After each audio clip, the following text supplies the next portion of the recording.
personas ordinarias. Hombres y mujeres cuyas vidas no se definieron por la perfección, sino por estar profundamente arraigadas en Él. A través de la promesa y la prueba, a través del valor y el llamado, sus historias nos recuerdan que la fe no se desvanece en la tormenta, sino que se profundiza. Y ahora sus historias se convierten en nuestra invitación a permanecer firmes y seguir arraigados en Cristo. Héroes de la Fe, edición Arraigados. Feliz domingo, familia. Espero que se encuentren muy bien. Si eres nuevo aquí, mi nombre es Virgilio, soy pastor aquí en Iglesia Vertical. Si no lo sabías, la iglesia conocida como la iglesia más guapa en el hemisferio oeste del mundo. Por sus ovejas y sus pastores. ¿Algún cristiano trajo su Biblia a la iglesia hoy? A ver, Biblias que bueno, pueden abrir a Génesis, capítulo 37. Pastor, ¿dónde queda Génesis? Hermano, al principio. Génesis 37, estaremos hoy en Génesis 37, Génesis 39, un poquito más adelante en Isaías 40. Estamos en la serie Héroes de la Fe, edición Arraigados. A través del verano vamos a estar aprendiendo de las vidas de hombres y mujeres increíbles en la Biblia que nos enseñan con un ejemplo de cómo vivir arraigados en nuestra fe, arraigados en la palabra del Señor. Esta serie se conecta muy bien con el lema y el tema de este año aquí en Vertical, que es firmemente arraigados, fielmente creciendo. Cada semana vamos a desempacar un poco acerca de que los héroes de la fe no son héroes porque fueron perfectos, porque todos tuvieron sus debilidades, sus flaquezas, sus temores, sus dudas, sus luchas, así como cada uno de nosotros. Sin embargo, a pesar de esos desafíos, ellos permanecieron anclados en Dios.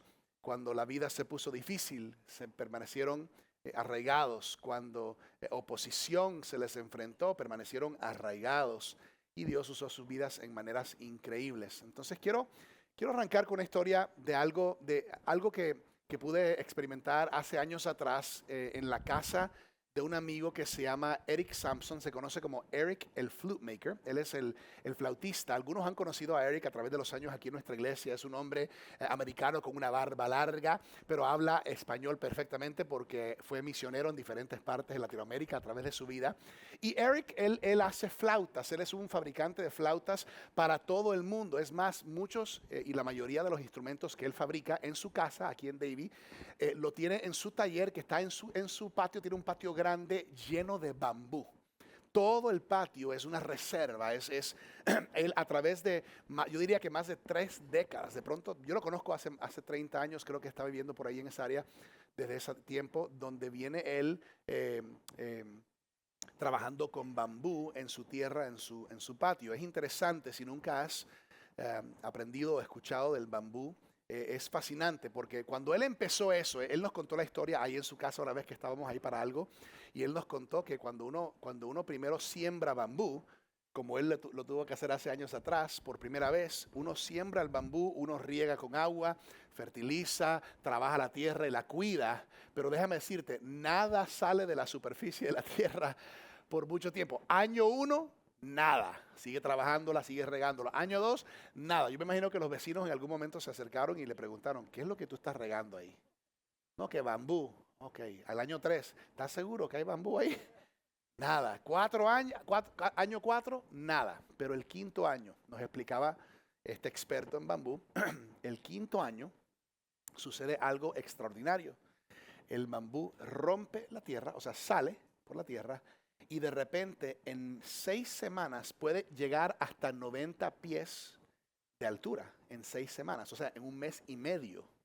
Pregunta, ¿el bambú creció 90 pies en 6 semanas? No. Ha estado preparando, cocinando y creciendo, desarrollando sus raíces debajo de la tierra por todos estos años, fortaleciéndose y preparándose para el crecimiento que venía. Muchos de nosotros queremos que Dios obre rápidamente. Queremos respuestas inmediatas. Queremos rompimiento celestial de Dios en nuestras vidas inmediata. Queremos soluciones inmediatas. Pero muchas veces las obras más grandiosas de Dios están obrando debajo de la tierra. sin poder verse por mucho tiempo. En temporadas donde nos sentimos olvidados, retrasados, confundidos o aún decepcionados, es difícil aceptar esta lección. Quizás algunos hoy pueden sentir que Dios está un poco silencioso en sus vidas. Algunos estarán preguntando, ¿por qué me está sucediendo esto a mí? O ¿cuándo va a cambiar esta situación? O ¿dónde está Dios en medio de todo esto? Porque no lo veo. Si te sientes así, este mensaje de hoy es para ti. Quiero ser honesto contigo. Una de las cosas más difíciles de seguir a Jesús no es confiar en Él cuando todo va bien. Es confiar en Él cuando la vida no tiene sentido. Cuando cosas suceden que no entendemos. Es fácil confiar en Dios cuando nuestras oraciones están siendo contestadas en el momento, ¿no? Es fácil confiar en Dios cuando las relaciones están saludables. Es fácil confiar en Dios cuando las finanzas están estables. Es fácil confiar en Dios cuando las cosas van marchando como esperamos y queremos que marchen. Pero, ¿qué tal cuando la vida toma giros que no esperamos? ¿Qué tal cuando nos llega un diagnóstico médico después de los exámenes que nos hemos hecho que no esperábamos? ¿Qué tal cuando el trabajo que antes estaba estable de repente ya no está? ¿Qué tal cuando la relación está quebrantada? Cuando los sueños están aparentemente en pausa. Cuando estamos haciendo las cosas correctas, pero experimentando los resultados que no queremos o no esperábamos. Esos son los momentos que prueban nuestra fe. Y si somos honestos, todos hemos experimentado momentos como estos. Yo he descubierto que la mayoría de las personas no tienen problemas con el poder de Dios, sino con el tiempo de Dios. ¿Por qué? Porque creemos que Él puede, solo que no entendemos por qué no lo ha hecho todavía. Y creo que esta lección de hoy y el héroe de hoy es muy relevante para nosotros hablando de todo esto, porque el héroe que vamos a hablar hoy pasó muchos años viviendo en el medio entre la promesa recibida de Dios y el cumplimiento de aquella promesa recibida de parte de Dios. Podemos reconocer mutuamente, juntos, nadie levanta la mano y es voluntario decir, yo quiero pruebas y tribulaciones. Nadie se despierta en la mañana diciendo, ¡ay, qué tal, Señor, un poquito de adversidad hoy! Nadie toma el menú de la vida y dice, bueno, Señor, me gustaría problemas, pruebas y dificultades. Super size. Nadie dice eso. Sin embargo, en la vida las pruebas, las tribulaciones y los problemas son una realidad. Los estudios demuestran consistentemente que la resiliencia, la madurez emocional y un carácter sólido a largo plazo a menudo no se desarrollan en tiempos de comodidad, sino en tiempos de adversidad. La Biblia nos ha estado enseñando esto por mucho tiempo, aún antes de los estudios de los psicólogos y los sociólogos de hoy. Así que hoy vamos a luchar un poco con algunas preguntas. La pregunta no es, ¿enfrentaremos pruebas? No. La pregunta es, ¿cómo responderemos cuando enfrentemos las pruebas inesperadas? ¿Nos vamos a poner amargados buscando culpables o vamos a entender que Dios tiene un plan? ¿Vamos a correr y huir de Dios y de la iglesia o vamos a arraigarnos y anclarnos en Dios buscando su guianza? ¿Cómo nos mantenemos arraigados en Dios cuando la vida, lo que está pasando no tiene sentido? ¿Qué hacemos cuando las pruebas parecen injustas? ¿Cómo podemos confiar en el plan de Dios cuando no vemos la mano de Dios? ¿Cómo utiliza Dios la adversidad para prepararnos para sus propósitos? Pues aquí les voy a dar en una frase la idea principal del mensaje de hoy, según la palabra de Dios, y esta es la idea. Dios suele hacer su obra más profunda en nosotros mientras atravesamos nuestras pruebas más oscuras. El mensaje de hoy está titulado José arraigado a través de las pruebas. Dígalo conmigo, José arraigado a través de las pruebas. Vamos a orar. Señor, gracias porque tu palabra es verdad y tu verdad nos hace libres. Que las buenas semillas de tu palabra caigan en buena tierra en cada uno de nuestros corazones. Te lo pedimos, Señor. Háblanos, ministranos en el nombre de Jesús. Amén. Vamos a hablar hoy de José en la Biblia. Aclaración. José de Génesis, Antiguo Testamento, hijo de Jacob. No a confundirse con José, papá de Jesús, esposo de María en el Nuevo Testamento. Estamos hablando de José en Génesis, hijo de Jacob. Entonces, José vivió aproximadamente 1900 años antes del nacimiento de Cristo, Antiguo Testamento. José era varón, hijo número 11 de Jacob. ¿Ok? Entonces, José, ¿quién es el papá de José? Jacob. Jacob es el número ¿qué? 11, número 11 de los 12 varones.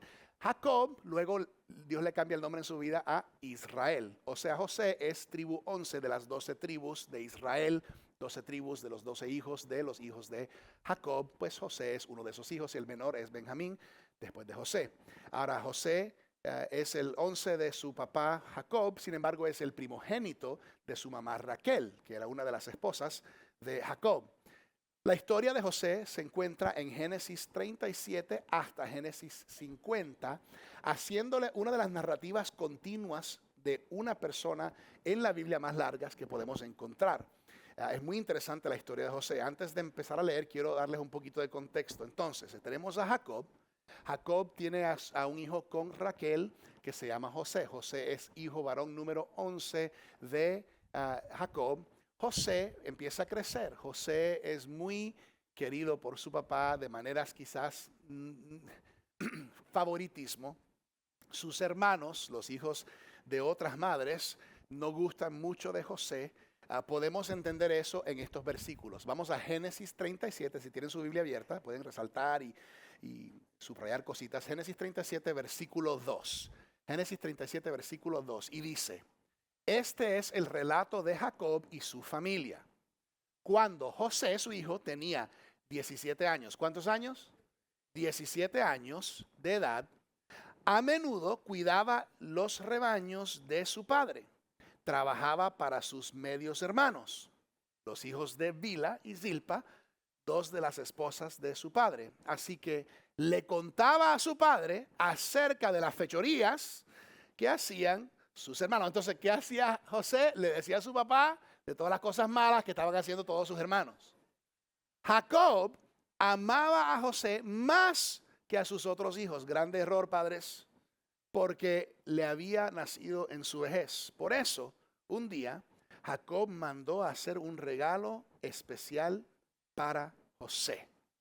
Una hermosa túnica, la famosa túnica de muchos colores que leemos en la Biblia, pero sus hermanos lo odiaban porque su padre lo amaba más que a ellos.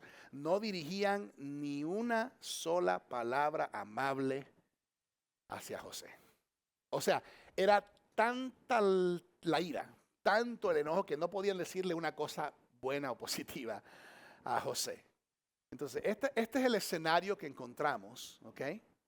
Con José y su familia. José creció en Canaán como parte de la familia por medio de quien Dios le había prometido bendecir a las naciones del mundo. Otra cosa interesante de José es que José era un soñador. Él tenía sueños y interesantemente en su juventud, en su adolescencia, tuvo algunos sueños. Lo interesante es que Dios le estaba hablando. El error fue contarle a su familia sus sueños. ¿Por qué? Porque en sus sueños eran sueños como que habían 11 estrellas y la luna y el sol y se postraban todas a mi estrella, decía José. A lo que los hermanos y hasta el papá decía: ¿qué pretende, José? Que nosotros te vamos a adorar a ti. No tenían vista o no podían comprender qué significaba ese sueño, aunque era una visión de algo que vendría en el futuro, pero más odiaron los hermanos de José a José. Y lo que sucedió luego no lo pudiésemos comprender. Sin embargo, pasa un poco de tiempo y de una de esas, Jacob, el papá, dice: José, ve a donde están tus hermanos que ya llevan un par de días con los rebaños, ve y tráeme un reporte. Entonces ahí va José con su túnica de muchos colores. Me imagino que pasó un día, 2 días, no sé, no sabemos cuánto exactamente, para buscar a dónde estaban los hermanos, cuando indicaron dónde estaban. ¿Ustedes se imaginan cuando vieron a José a distancia con su túnica de colores? ¿Se imaginan qué empezaron a decir los hermanos? Como que, mira quién viene ahora. Y en ese lapso de tiempo, mientras él se acercaba, me imagino que él venía de lejos así: ¡hola, hermanos! ¿Verdad? Inocente. Y los hermanos empezaron a decir: vamos a deshacernos de él de una vez por todas. Imagínate, de un hermano. Y lo arrebataron y lo tiraron en una cisterna, en un pozo. al principio la idea es, vamos a dejarlo, o sea, que se muera. O sea, vamos a deshacernos de este hermano, de este muchacho, vamos a deshacernos de él. Entonces, en ese momento, lo tiran en el pozo, en la cisterna, lo van a dejar de muerto, hasta que uno de los hermanos tiene como que una conciencia que lo despierta y dice, no, muchachos, no podemos hacer esto. Mira Génesis 37, versículo 26. Y uno de sus hermanos, Judá, dijo a sus hermanos, ¿qué ganaremos con matar a nuestro hermano? Tendríamos que encubrir el crimen que hacemos. En lugar de hacerle daño, vendámoslo a esos mercaderes ismaelitas. Después de todo, es nuestro hermano de nuestra misma sangre. Así que sus hermanos estuvieron de acuerdo. Entonces, cuando se acercaron los ismaelitas, que eran mercaderes midianitas, los hermanos de José lo sacaron de la cisterna y se lo vendieron por 20 monedas de plata. Y los mercaderes lo llevaron a Egipto. Ok. Dicen los hermanos, bueno, mejor no lo matemos, mejor vendámoslo como esclavo. Es nuestro hermano, sangre y carne. Lo venden. ¿Qué hacen con la túnica de José? Se llevan la túnica, le ponen sangre de animal, convencen al padre que quizás un animal lo agarró en el camino y mató a José. Su padre lamentó mucho la muerte de su hijo, supuestamente. Y de repente este muchacho de 17 años, José, su vida ha completamente cambiado de giro. Pensaríamos, wow, este es el fin, pero realmente era apenas el principio. Ahora, ¿qué sucede en la vida de José? Interesantemente, termina José como esclavo en la casa de uno de los jefes, el jefe de las guardias del faraón, que se llamaba Potifar. Digan conmigo Potifar. Si hay alguna hermana embarazada, puedes considerar el nombre para tu bebé. Poti, le pueden decir. Termina José esclavo en la casa de Potifar. José es tan brillante, tan excelente, tan inteligente, tan sobresaliente, que le dan más cargo, hasta que José termina a cargo de todo en la casa de Potifar. Dice la Biblia que Potifar no se tenía que preocupar de nada sino ceviche o lomo saltado. O sea, de qué iba a comer. Era lo único que se tenía que preocupar Potifar, que iba a comer. Ahora, en la casa de Potifar estaba la esposa de Potifar. Nunca dice su nombre. La esposa de Potifar se acerca a José. José dice la palabra claramente que era muy buen mozo. ¿Ok? Como nosotros aquí, ¿no? Y dice la esposa de Potifar, José, acuéstate conmigo. José dice, no, José huye. Todos los días, José, acuéstate conmigo. Podría ser fácil para José decir, bueno, la patrona está diciendo, pues toca, ¿no? Acuéstate conmigo. Y José dice, ¿cómo voy yo a pecar contra mi Dios? ¿Cómo voy a pecar contra mi amo, que es tu esposo? Hello. ¿Cómo voy a hacer esto? No lo voy a hacer. Y un día lo agarran ahí de repente en un salón, en una esquina.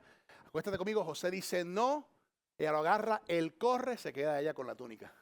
José y las túnicas. Yo no sé cuál es el asunto con José y las túnicas. Salió él medio desnudo, quedó ella con la túnica de José y ella arma una falsa acusación que José se trató de forzar sobre mí. ¿A quién van a creer? ¿A Potifara o al esclavo? Aunque todos seguro que creyeron al esclavo, porque este era José. Sin embargo, a la cárcel, a la prisión se fue José. ¿Justo o injusto? Injusto. No hizo nada, pero termina en la prisión, con los prisioneros en la cárcel.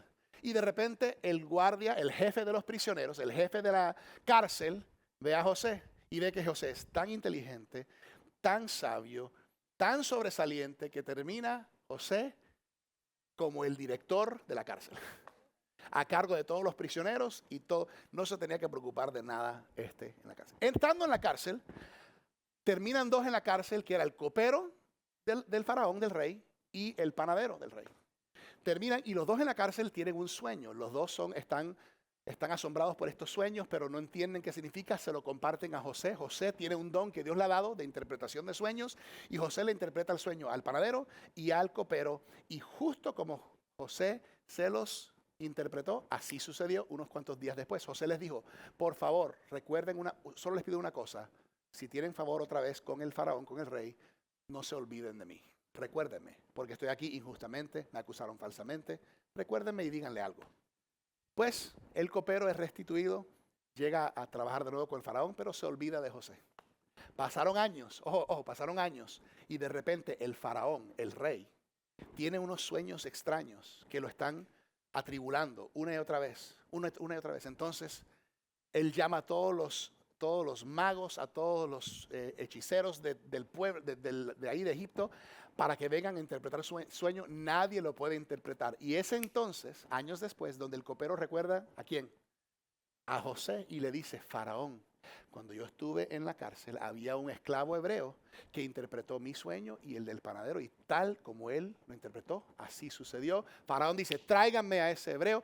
Trajeron a José. Seguro que José de repente llegó al palacio sorprendido, y el faraón le dice: me dicen que eres intérprete de sueños. José dice: bueno, lo que Dios me permite entender, pues yo lo comparto. No sé si Dios tenga una interpretación. Faraón cuenta unos sueños que ha tenido. Entre esos está el sueño de unas vacas gordas. Y de repente salen unas vacas flacas que se comen a las vacas gordas. Y no entiendo qué es esto. Y José, pues Dios le da a José la interpretación y le dice José al faraón: pues faraón, Dios está teniendo misericordia contigo porque te está dando con anticipación lo que va a suceder. Las 7 vacas gordas representan 7 años de abundancia, 7 años donde va a haber tanta comida, tanta abundancia que van a tener que almacenar, porque las 7 vacas flacas representan 7 años de hambruna y de escasez en toda la tierra, que van a seguir esas 7 años. Entonces Dios te está diciendo: tienes que almacenar y tener estrategia durante estos 7 años de abundancia para almacenar y tener provisión para los 7 años de hambruna. El faraón estaba tan satisfecho con la interpretación de José que dice el faraón: ¿quién más preciso para dirigir todos estos asuntos y estar a cargo de todo esto que José mismo? Dios le ha dado favor, le ha dado entendimiento, ahí le da una mujer, mira, tú te casas con él, le da una familia de un día para otro. José pasa de ser el esclavo, prisionero en la cárcel, a ser el primer ministro de todo Egipto, segundo en comando después de Faraón en todo Egipto, entendiendo que Dios lo usó a él para salvar y preservar a muchas vidas, incluyendo su propia familia, que de eso hablaremos más adelante. Tremendo que José pasó del pozo a Potifar, a la prisión, al palacio. Ahora, la historia de José nos enseña muchas cosas. Él no es un héroe de la fe porque nunca sufrió, o porque nunca vio adversidad, o porque su vida fue fácil. No, al revés. Él es un héroe de la fe porque permaneció fiel y arraigado aún cuando todo estaba en su contra, en medio de adversidad. Quiero darles 4 claves para mantenerse arraigado a través de las pruebas. 4 claves para mantenerse arraigado a través de las pruebas. ¿Están listos conmigo? ¿Están listos? Número 1, confía en la presencia de Dios. Digo conmigo, confía en la presencia de Dios. Esta es una de las verdades más importantes en la historia de José. No es lo que le sucedió, sino quién estaba con él con todo lo que le sucedió. Si somos honestos, leemos la historia de José y pareciera que Dios no lo está bendiciendo, ¿no? José recibe un sueño de Dios, luego es traicionado, vendido como esclavo, separado de su familia, llevado a una tierra extranjera, forzado a la esclavitud. Si nosotros estuviésemos escribiendo esta historia, concluiríamos: Dios lo abandonó. Sin embargo, la Escritura nos dice lo opuesto. Mira lo que dice Génesis 39, versículo 2. Génesis 39, versículo 2. Dice: el Señor estaba con José. Pausa. ¿Qué dice? El Señor estaba con José. Por eso tenía éxito en todo mientras servía en la casa de su amo egipcio. Potifar lo notó y se dio cuenta de que el Señor estaba con José. Otra vez, estaba con José. Y le daba éxito en todo lo que hacía. Increíble. Le daba éxito en todo lo que hacía. Es interesante. ¿Qué era José en este momento? Un esclavo. ¿Y qué dice la Biblia? Dios estaba con él. A veces, equivocadamente, asumimos que la presencia de Dios es medida por nuestras circunstancias. Y pensamos equivocadamente: si Dios está conmigo, pues todo debe ser fácil. Si Dios está conmigo, no debería tener yo ningún obstáculo en la vida. Si Dios está conmigo, no debería yo de tener problemas. Eso es lo que el mundo a veces piensa. Es más, por eso hay gente que dice, ¿cómo puede existir Dios? Hasta culpan a Dios por circunstancias y situaciones porque no conocen a Dios. Déjame darles una línea importante aquí. La presencia de Dios es más grande que tu problema. Eso se merece un buen amén. La presencia de Dios es más grande que tu problema. Es más, la presencia de Dios no significa la ausencia de problemas. La presencia de Dios significa que cuando estemos en problemas no estaremos solos. Él estará con nosotros.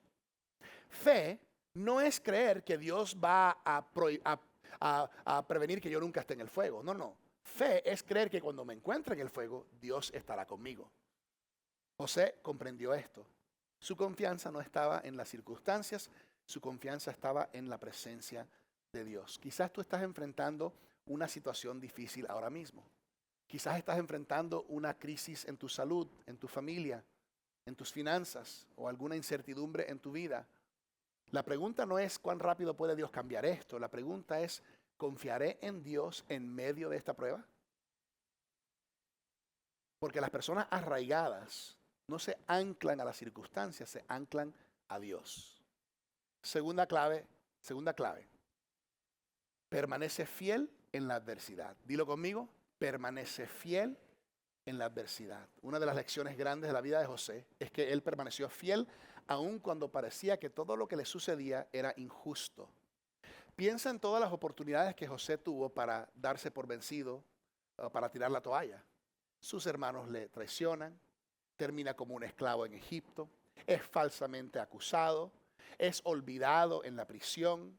Si alguien tenía una razón para amargarse, si alguien tenía una razón para quejarse, era José. Y en toda su historia nunca dice, y terminó en la cárcel y José maldijo a Dios. Nunca dice eso. Y José se quejó.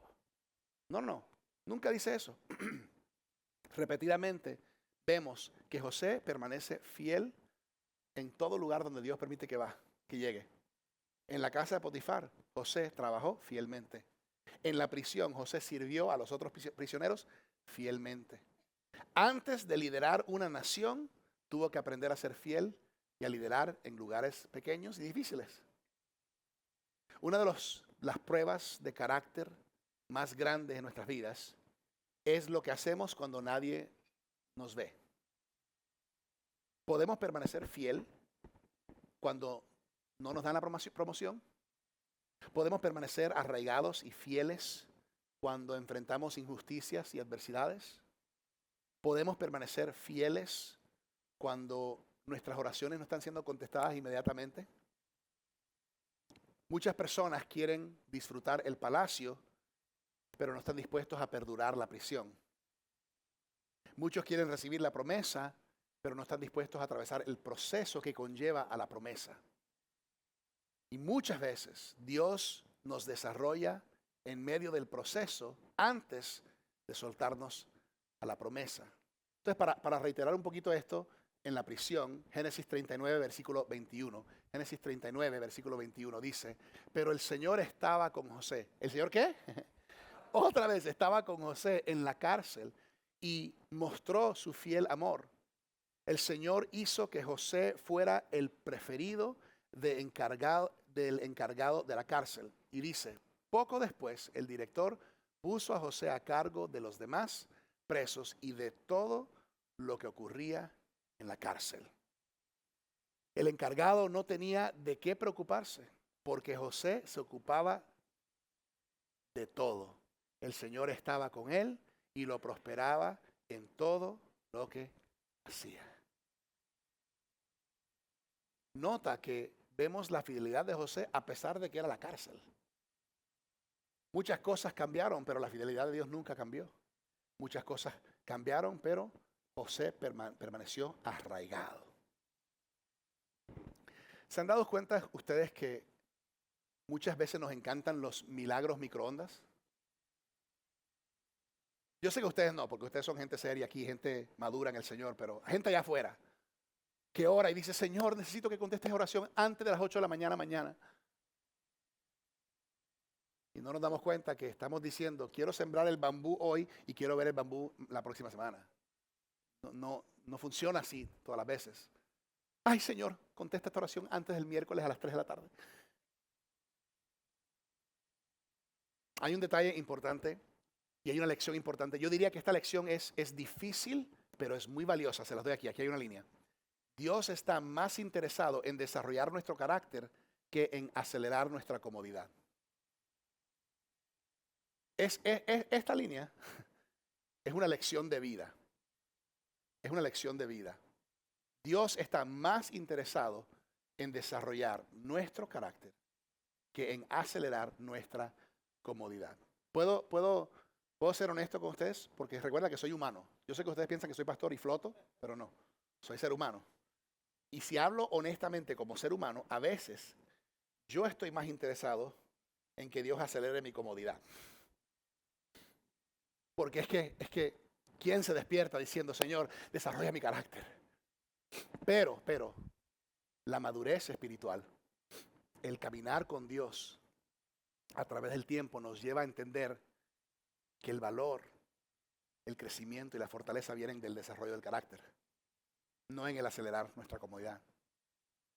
José fueron muchos años aprendiendo lo que Dios quería que él aprendiera.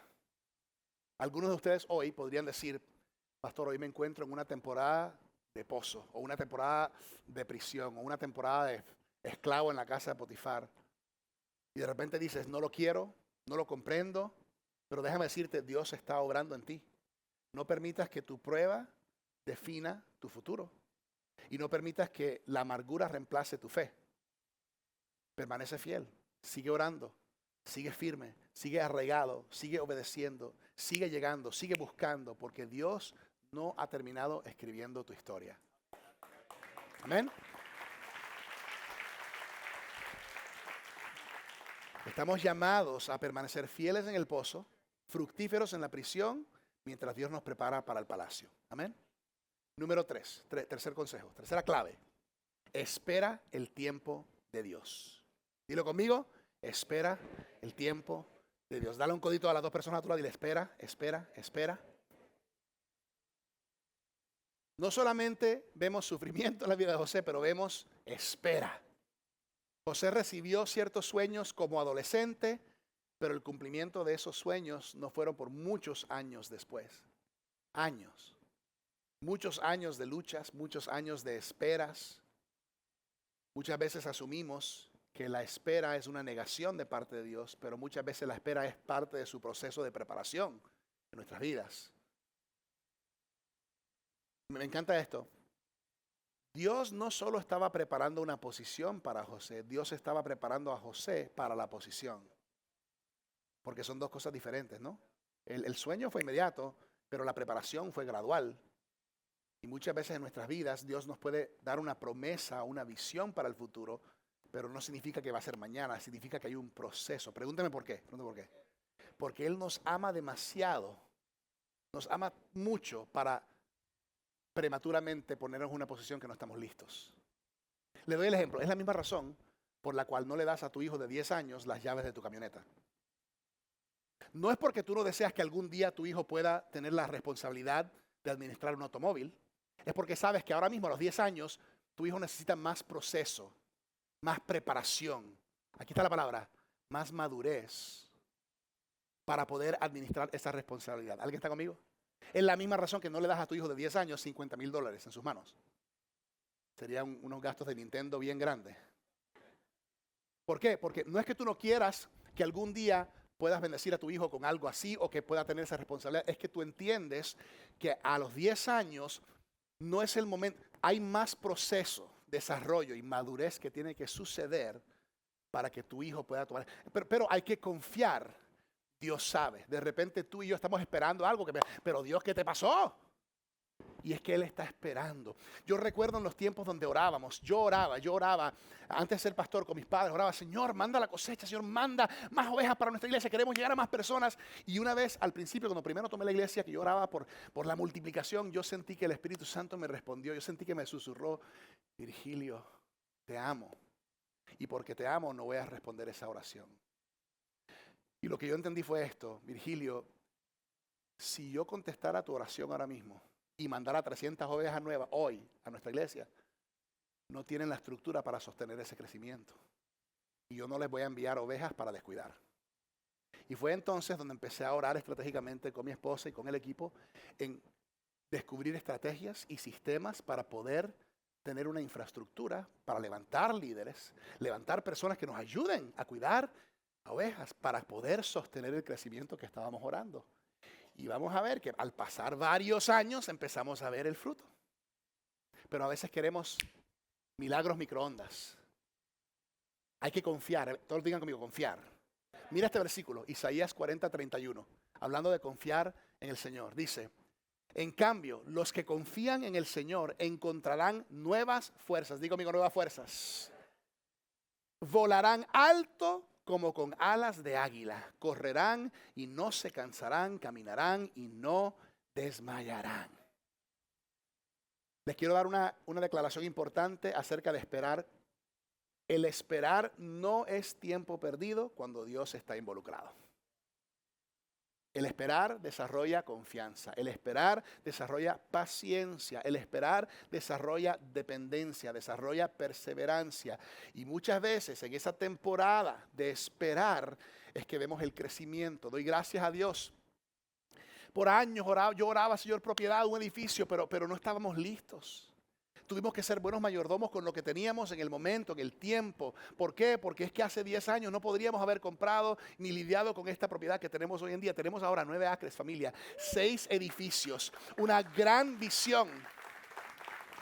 Pero ¿saben qué tenemos? Adjunto a eso, tenemos una hipoteca nueva. Y no hubiéramos podido, aunque era un milagro microondas que queríamos hace 7, 8 años, no hubiéramos podido sostenerlo. Parte del proceso es el tiempo de Dios. Y alguien necesita escuchar algo hoy porque tú estás esperando algo mañana, pero Dios te está diciendo, hey, estás en proceso. Estamos en proceso. Es como alguien de la vieja guardia recuerda las fotografías, el revelarlos en los cuartos oscuros, que se tenía que revelar las fotografías en la oscuridad, que de repente la imagen estaba, pero estaba invisible y tenía un proceso en oscuridad y en tiempo. Pues muchas veces Dios está obrando en nuestras vidas en medio de un tiempo oscuro, donde queremos resultados inmediatos, pero requiere tiempo, requiere proceso. Dios nunca llega tarde. Último punto, número 4. Cree que Dios tiene propósito a través de tu dolor. Ese es un amén difícil. Ese es un amén difícil. Aquí el pastor Kiko me dio uno, pero está bien. Lo entiendo. Pero tenemos que llegar al punto donde queremos amenear esto. ¿Por qué? Porque entendemos el valor. Hay que creer que Dios tiene propósito a través de nuestro dolor. Al llegar al clímax de la historia de José, llegamos a un punto muy poderoso en las Escrituras. Y en este punto, la vida de José dramáticamente ha cambiado. Pasó de ser un esclavo a ser un gobernador. Pasó de ser un prisionero a ser el líder, primer ministro de todo Egipto. El soñador olvidado es el segundo en comando en todo Egipto. Han pasado los años de abundancia y han llegado los años de escasez. Imagínense esto. Empezaron los años de escasez. Egipto es el único lugar que tiene abundancia de comida. ¿Por qué? Por el almacenamiento, por la sabiduría que Dios le dio a José. Todos los pueblos y todas las naciones están viniendo a Egipto, llegando a la puerta, postrándose, diciendo, por favor, ayúdenos, en línea, en fila, buscando que les den provisiones y comida. Y de repente José mira hacia arriba, hacia allá a la entrada, y ve 11 hombres que se ven parecidos a sus 11 hermanos, solo un poquito más viejos. Pero cuando los escucha dice, son los mismos cabezones. Imagínense, sus 11 hermanos mayores están en línea, han venido de larga distancia por comida, porque no hay comida, hay hambruna, para salvar a su pueblo, para salvar a su gente. Ustedes se imaginan, esto es un seteo perfecto para venganza, ¿sí o no? ¿Qué hubiéramos hecho tú y yo? Bueno, ustedes no, ustedes son santos, puros. Pero muchos allá afuera yo creo que hubieran dicho a los soldados, mira, agarren esos 11 y métanos allá en una cueva por 2 días y no les den comida. Y de repente dice la historia que José, él los reconoció a ellos, pero ellos no los reconocieron a él. Y José tenía un intérprete, aunque él entendía todo lo que ellos decían. Un intérprete diciendo, ¿quiénes son ustedes? ¿De dónde vienen? No, somos de nuestro padre Jacob. Somos 11 hermanos. Uno ya no está con nosotros, pero el más joven está en casa con papá. Estamos buscando comida para salvar a nuestra familia. ¿Saben qué es lo que vio José cuando llegaron? Vio a 11 postrándose, viniendo por misericordia. ¿Recuerdan el sueño? Y José, en ese momento, creo que es interesante porque José los pone como a sudar un poquito. Y ven acá, yo no creo esa historia, yo no voy a creer esa historia hasta que traigan al más joven. Entonces pone todo un show y están ellos preocupados. Ok, eventualmente pasan algunas cosas interesantes. Eventualmente, él los tiene privadamente a los 11, se quita sus cosas reales y se revela, se expone. Hermanos, soy yo, José. ¿Se imaginan? Soy yo. Y eso tiene un doble efecto, porque por un lado es, ¡ah! José está vivo. Y por otro lado es, nos va a querer matar. Y es ahí donde aprendemos una lección más de José. Porque Dios le da una perspectiva que a veces nos cuesta. Génesis 50, versículo 20. José dice, hermanos, ustedes se propusieron hacerme mal. Pero Dios, digan conmigo, pero Dios dispuso todo para, ¿cómo alguien dice? Dios dispuso todo para bien. Él me puso en este cargo para que yo pudiera salvar la vida de muchas personas. Nota lo que José no dice. José no dice, todo lo que me sucedió fue bueno, porque la traición no es buena. La esclavitud no es buena, las falsas acusaciones no son buenas, la prisión no es buena y el dolor no es bueno. Ahora, José no está minimizando la realidad del sufrimiento, pero José está magnificando la soberanía de Dios. José está diciendo, lo que ustedes hicieron para mal, Dios pudo redimir para bien. Y esta es una de las verdades más importantes que podemos aprender de la vida de José. Aquí está, aquí se la doy. Dios no desperdicia el dolor. Ahora, Él no causa todo lo que es dolor para nosotros, pero Él puede redimir todo lo que es dolor para nosotros. Él puede tomar nuestro dolor y tornarlo en propósito. Él puede tomar nuestra desesperanza y tornarla en esperanza. Él puede tornar nuestro sufrimiento y tornarlo en fortaleza. Ahora, José solamente pudo ver esto y entenderlo porque pudo mirar hacia atrás. Digan conmigo, hacia atrás.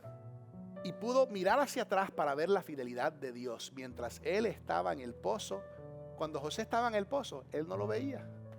Cuando José estaba en la casa de Potifar, falsamente acusado, él no podía ver todo lo que Dios estaba haciendo. Su visión era limitada.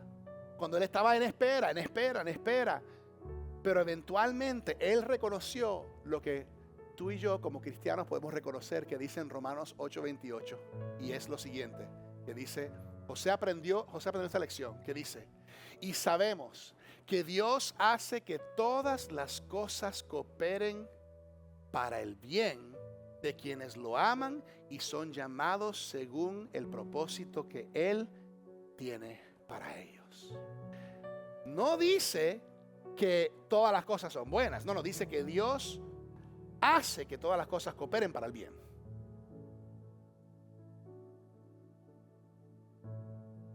Y esto es tremendo. Quizás la prueba no es buena, quizás la pérdida no es buena, la decepción no es buena, pero Dios siempre es bueno. Y Él tiene la capacidad de trabajar en los momentos más oscuros de nuestras vidas. ¿Alguna vez has mirado un tapiz en el lado reverso? Déjame mostrarle el lado de atrás. El lado de atrás de un tapiz, o en inglés diríamos un tapestry. Este es el lado de atrás de un tapiz. Cuando tú ves el lado de atrás de un tapiz, lo que vemos es nudos, hilos sueltos. Como que yo te muestro esto y como que no es gran cosa. ¿Por qué? Porque es la parte de atrás del tapiz, es la parte de atrás del tapestry. O sea, vemos algo, pero no sabemos lo que vemos. ¿Están conmigo? Pero lo interesante es que cuando tenemos la perspectiva correcta, miren el lado del frente del tapiz. Este es el lado del frente del tapiz. El lado del frente del tapiz es el lado que tenemos que ver Pero muchas veces estamos atrapados en la vida solamente viendo un lado. Miramos la comparación. Muchas veces estamos en el pozo y no vemos. Estamos en la casa de Potifar, esclavo, y no vemos. Estamos en prisión y no vemos. No es hasta luego en la vida cuando podemos considerar todo lo que ha pasado, procesar todo lo que hemos experimentado y darnos cuenta, mira lo que Dios estaba obrando. Pero depende de mi perspectiva. Depende del ángulo. Entender que no se llega a esto sin eso. El problema es que tú y yo queremos esto, pero no queremos esto. Pero es imposible llegar a esto sin el proceso, sin la preparación. Un día descubriremos que el Señor ha estado entretejiendo algo muy hermoso a través de nuestras vidas que quizás no lo hemos podido ver todavía. Pero si confiamos, si esperamos, podemos ser como José, que eventualmente José pudo ver el lado correcto. Por eso él pudo decir, lo que ustedes quisieron para mal, Dios lo tornó para bien. Último punto, Dios puede transformar tu prueba más grande en parte de tu propósito más grande. Y por eso yo no sé qué prueba estás atravesando. Yo no sé qué pozo estás experimentando. No sé qué prisión estás enfrentando. Quizás Dios está preparándote. Él siempre está contigo. No lo dudes. La vida de José nos recuerda que Dios sigue escribiendo nuestra historia. Él no ha terminado. ¿Qué estás enfrentando ahora? ¿Qué desafío? ¿Qué prueba? ¿Qué tribulación? ¿Qué temporada? Quizás algo se siente injusto. Pues yo te reto, en vez de preguntarle a Dios, ¿por qué Dios me está pasando esto? Empieza a preguntar, Señor, ¿qué me quieres enseñar a través de esto? ¿Cómo esto me prepara para lo que tú tienes más adelante para mí? Y en vez de medir la fidelidad de Dios por medio de mis circunstancias, puedo medir la fidelidad de Dios por medio de su presencia en mis circunstancias. Esto es lo que hizo José. Permaneció arraigado, permaneció firme y fiel. Así que no te des por vencido, no eches para atrás, mantén tus ojos en Jesucristo, mantente arraigado y firme en Él. Idea principal de hoy, donde arrancamos, cerramos. Dios suele hacer su obra más profunda en nosotros mientras atravesamos nuestras pruebas más oscuras. Oremos. Señor, gracias por la historia de José, que es un ejemplo poderoso para todos nosotros hoy. Gracias por recordarnos que tú eres fiel en toda temporada de vida. Gracias, Señor, por demostrarnos una vez más que tú estás con nosotros en medio de toda situación, circunstancia y adversidad. Algunos hoy están esperándote, Señor. Algunos están esperando que tú contestes sus oraciones. Algunos estamos eligiendo confiar en ti en toda situación. Señor, ayúdanos a permanecer arraigados en tu presencia aun cuando la vida se pone difícil. Ayúdanos a permanecer fieles cuando las circunstancias aparentan ser injustas. Y ayúdanos a confiar en tu tiempo, aun cuando nos parece muy largo el tiempo. Ayúdanos a creer que tú estás obrando para que todo obre para el bien de los que te amamos.